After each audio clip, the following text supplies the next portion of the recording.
ನಿನ್ನೆ ಕುಮಾರಸ್ವಾಮಿ ಇನ್ನೊಂದು ಮಾತಾಡ್ತಾರೆ, ಮಂಡ್ಯದಲ್ಲಿ ನಿಲ್ಲುವಂತದ್ದು ಅದು ದೇವರ ಇಚ್ಛೆಯಿಂದ ನಿಲ್ಕೋತಾ ಇದ್ದೀವಿ. ಅವ್ರ ಮಗನ್ ನಿಲ್ಸಿದ್ದು ಯಾವ ಇಚ್ಛೆ? ಅವ್ರ ಮಗನ್ ಸರಿ ಅವ್ರ ಮಗನ್ ನಿಲ್ಸಿದ್ರಪ್ಪ, ಆಗ ಯಾವ ಇಚ್ಛೆ ಅಂತೆ?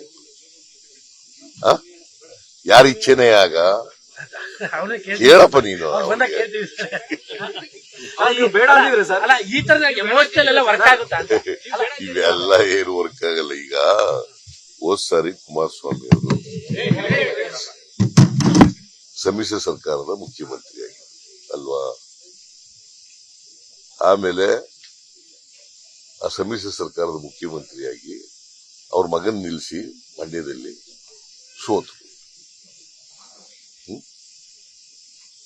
ಸೋತರಲ್ವಾ?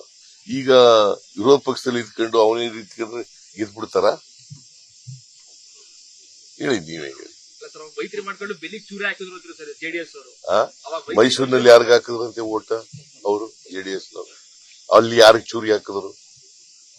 ಬಟ್ ಅವ್ರು ಓಪನ್ ಒಪ್ಕೋತಾ ಇದಾರೆ ಬಿಡಿ, ನಾವೇ ಸಪೋರ್ಟ್ ಮಾಡಿದ್ವಿ ಅಂತ ಒಪ್ಕೋತಾ ಇದ್ದಾರೆ. ಯಾರು? ನಾವು ಬಿಜೆಪಿ.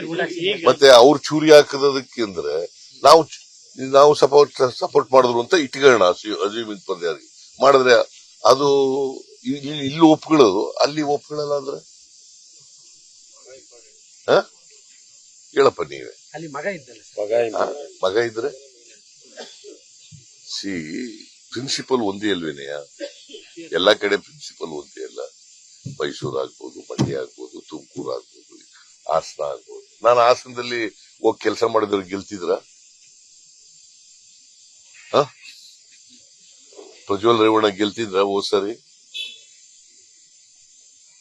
ನಾನು ಹೋಗಿ ಕ್ಯಾಂಪೇನ್ ಮಾಡದೆ ಹೋದ್ರೆ ಗೆಲ್ಲಕ್ ಆಯ್ತಿತ್ತ? ನೀವೇ ಹೋಗ್ಬೇಕು ಸರ್. ಈ ವಿಚಾರಗಳು ನಮಗೆ ಗೊತ್ತಿತ್ತು ಅಂತ ಹೇಳ್ತಾರೆ ಮೈತ್ರಿ ವಿಚಾರಕ್ಕೆ. ಆದಾಗ್ಯೂ ಯಾವ ಕಾರಣಕ್ಕಾಗಿ ಮೈತ್ರಿ ಮಾಡ್ಕೊಂಡಿದ್ದೀವಿ? ನಾವು ಸಮ್ಮಿಶ್ರ ಸರ್ಕಾರ ಇದ್ವಲ್ಲ, ಆಗ ಅದಕ್ಕೋಸ್ಕರ ಮೈತ್ರಿ ಮಾಡ್ತೀವಿ. ಸಮ್ಮಿಶ್ರ ಸರ್ಕಾರ ಇತ್ತಲ್ಲ, ಅದಕ್ಕೋಸ್ಕರ ಮೈತ್ರಿ ಮಾಡ್ಕೊಂಡಿದ್ವಿ. ಈಗ ಹಾಸನಕ್ಕೆ ನೀವೇ ಕಾಂಗ್ರೆಸ್ ಕ್ಯಾಂಡಿಡೇಟ್ ಗೆಲ್ಸಕ್ಕೆ ನೀವೇ ಹೋಗ್ಬೇಕಿತ್ತು. ಹೋಗ್ತೀನಿ. ಕಾಂಗ್ರೆಸ್ ಕ್ಯಾಂಡಿಡೇಟ್ ಗೆಲ್ತದೆ ಅಲ್ಲಿ. ಕಾಂಗ್ರೆಸ್ ಕ್ಯಾಂಡಿಡೇಟ್ ಪರ ಕ್ಯಾಂಪೇನ್ ಮಾಡ್ತೀನಿ. ನಿನ್ನೆ ಕುಮಾರಸ್ವಾಮಿ ಇನ್ನೊಂದು ಮಾತಾಡ್ತಾರೆ, ಮಂಡ್ಯದಲ್ಲಿ ನಿಲ್ಲುವಂತದ್ದು ಅದು ದೇವರ ಇಚ್ಛೆಯಿಂದ ನಿಲ್ಕೋತಾ ಇದ್ದೀವಿ. ಅವ್ರ ಮಗನ್ ನಿಲ್ಸಿದ್ದು ಯಾವ ಇಚ್ಛೆ? ಅವ್ರ ಮಗನ್ ಸರಿ ಅವ್ರ ಮಗನ್ ನಿಲ್ಸಿದ್ರಪ್ಪ, ಆಗ ಯಾವ ಇಚ್ಛೆ ಅಂತೆ? ಯಾರ ಇಚ್ಛೆನೇ ಆಗ? ಹೇಳಪ್ಪ ನೀನು. ಈ ತರ ಎಮೋಷನಲ್ ಎಲ್ಲ ವರ್ಕ್ ಆಗುತ್ತಾ? ಇವೆಲ್ಲ ಏನು ವರ್ಕ್ ಆಗಲ್ಲ. ಈಗ ಹೋದ್ ಸಾರಿ ಕುಮಾರಸ್ವಾಮಿ ಅವರು ಸಮ್ಮಿಶ್ರ ಸರ್ಕಾರದ ಮುಖ್ಯಮಂತ್ರಿಯಾಗಿ ಅಲ್ವಾ? ಆಮೇಲೆ ಆ ಸಮ್ಮಿಶ್ರ ಸರ್ಕಾರದ ಮುಖ್ಯಮಂತ್ರಿಯಾಗಿ ಅವ್ರ ಮಗನ್ ನಿಲ್ಲಿಸಿ ಮಂಡ್ಯದಲ್ಲಿ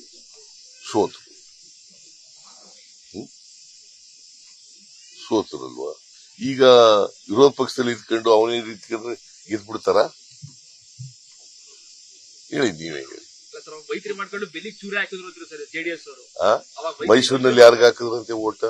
ಅವರು ಜೆಡಿಎಸ್ ನವರು. ಅಲ್ಲಿ ಯಾರಿಗೆ ಚೂರಿ ಹಾಕಿದ್ರು? ಬಟ್ ಅವ್ರು ಓಪನ್ ಒಪ್ಕೋತಾ ಇದಾರೆ ಬಿಡಿ, ನಾವೇ ಸಪೋರ್ಟ್ ಮಾಡಿದ್ವಿ ಅಂತ ಒಪ್ಕೋತಾ ಇದ್ದಾರೆ. ಯಾರು? ನಾವು ಬಿಜೆಪಿ. ಮತ್ತೆ ಅವ್ರು ಚೂರಿ ಹಾಕದಕ್ಕೆ ಅಂದ್ರೆ ನಾವು ಸಪೋರ್ಟ್ ಮಾಡಿದ್ರು ಅಂತ ಇಟ್ಕೊಳ್ಳೋಣ. ಅಜೀಮ್ ಪಂದ್ಯಾರಿಗೆ ಮಾಡಿದ್ರೆ ಅದು ಇಲ್ಲಿ ಒಪ್ಕೊಳ್ಳೋದು, ಅಲ್ಲಿ ಒಪ್ಕೊಳ್ಳಲ್ಲ ಅಂದ್ರೆ ಹೇಳಪ್ಪ ನೀವೇ. ಅಲ್ಲಿ ಮಗ ಇದ್ರೆ ಪ್ರಿನ್ಸಿಪಲ್ ಒಂದೇ ಅಲ್ವೇನೆಯ? ಎಲ್ಲಾ ಕಡೆ ಪ್ರಿನ್ಸಿಪಲ್ ಒಂದೇ ಅಲ್ಲ. ಮೈಸೂರು ಆಗ್ಬೋದು, ಮಂಡ್ಯ ಆಗ್ಬೋದು, ತುಮಕೂರು ಆಗ್ಬೋದು, ಹಾಸನ ಆಗ್ಬೋದು. ನಾನು ಹಾಸನದಲ್ಲಿ ಹೋಗಿ ಕೆಲಸ ಮಾಡಿದವ್ರು ಗೆಲ್ತಿದ್ರ? ಪ್ರಜ್ವಲ್ ರೇವಣ್ಣ ಗೆಲ್ತಿದ್ರ ಹೋದ್ ಸರಿ? ನಾನು ಹೋಗಿ ಕ್ಯಾಂಪೇನ್ ಮಾಡದೆ ಹೋದ್ರೆ ಗೆಲ್ಲಕ್ ಆಯ್ತಿತ್ತ? ನೀವೇ ಹೋಗ್ಬೇಕು ಸರ್. ಈ ವಿಚಾರಗಳು ನಮಗೆ ಗೊತ್ತಿತ್ತು ಅಂತ ಹೇಳ್ತಾರೆ ಮೈತ್ರಿ ವಿಚಾರಕ್ಕೆ. ಆದಾಗ್ಯೂ ಯಾವ ಕಾರಣಕ್ಕಾಗಿ ಮೈತ್ರಿ ಮಾಡ್ಕೊಂಡಿದ್ದೀವಿ? ನಾವು ಸಮ್ಮಿಶ್ರ ಸರ್ಕಾರ ಇದ್ವಲ್ಲ, ಆಗ ಅದಕ್ಕೋಸ್ಕರ ಮೈತ್ರಿ ಮಾಡ್ತೀವಿ. ಸಮ್ಮಿಶ್ರ ಸರ್ಕಾರ ಇತ್ತಲ್ಲ, ಅದಕ್ಕೋಸ್ಕರ ಮೈತ್ರಿ ಮಾಡ್ಕೊಂಡಿದ್ವಿ. ಈಗ ಹಾಸನಕ್ಕೆ ನೀವೇ ಕಾಂಗ್ರೆಸ್ ಕ್ಯಾಂಡಿಡೇಟ್ ಗೆಲ್ಸಕ್ಕೆ ನೀವೇ ಹೋಗ್ಬೇಕಿತ್ತು. ಹೋಗ್ತೀನಿ. ಕಾಂಗ್ರೆಸ್ ಕ್ಯಾಂಡಿಡೇಟ್ ಗೆಲ್ತದೆ ಅಲ್ಲಿ. ಕಾಂಗ್ರೆಸ್ ಕ್ಯಾಂಡಿಡೇಟ್ ಪರ ಕ್ಯಾಂಪೇನ್ ಮಾಡ್ತೀನಿ. ಅನುಕ್ಷಣದ ಸುದ್ದಿಗಳಿಗಾಗಿ ವಿಸ್ತಾರ ನ್ಯೂಸ್ ಯೂಟ್ಯೂಬ್ ಚಾನೆಲ್ ಸಬ್ಸ್ಕ್ರೈಬ್ ಮಾಡಿ. ಹೊಸ ಸುದ್ದಿಗಳ ನೋಟಿಫಿಕೇಶನ್ಗಾಗಿ ಬೆಲ್ ಐಕಾನ್ ಕ್ಲಿಕ್ ಮಾಡಿ. ಲೇಟೆಸ್ಟ್ ಅಪ್ಡೇಟ್ಸ್ಗಾಗಿ www.vistaranews.com ವೆಬ್ಸೈಟ್ಗೆ ವಿಸಿಟ್ ಮಾಡಿ. ಅಂಗೈಯಲ್ಲೇ ಜಗತ್ತಿನ ಸುದ್ದಿ ತಿಳಿಯಲು ವಿಸ್ತಾರ ನ್ಯೂಸ್ ಕನ್ನಡ ಆಪ್ ಡೌನ್ಲೋಡ್ ಮಾಡಿ.